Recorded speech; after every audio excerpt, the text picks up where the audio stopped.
Inițiativa aparține arhitectului Matei Luca Stoian de la Universitatea de Arhitectură Ion Mincu din București, care este și bursier al Academiei din România.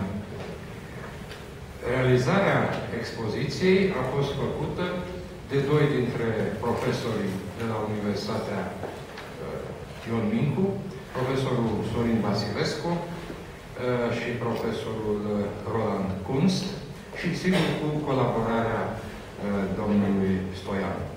Le mulțumesc așadar, în primul rând, celor doi invitați care au venit la București.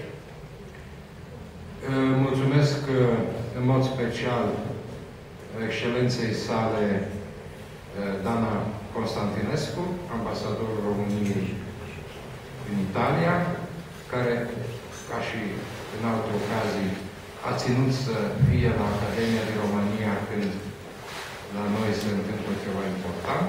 Mulțumesc de asemenea doctoresei Emma Taliacolo de la Institutul pentru Conservare și Valorificare a Bunurilor Culturale.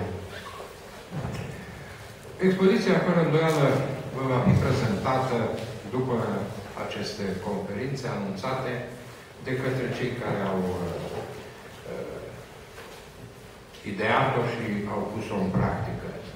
Este o expoziție de arhitectură care privește, fără îndoială, influențele, să spunem, dacă vreți, arhitecturii italiene, dar privește, de fapt, o bună zonă din arhitectura deceniului 4 și 5 din Europa.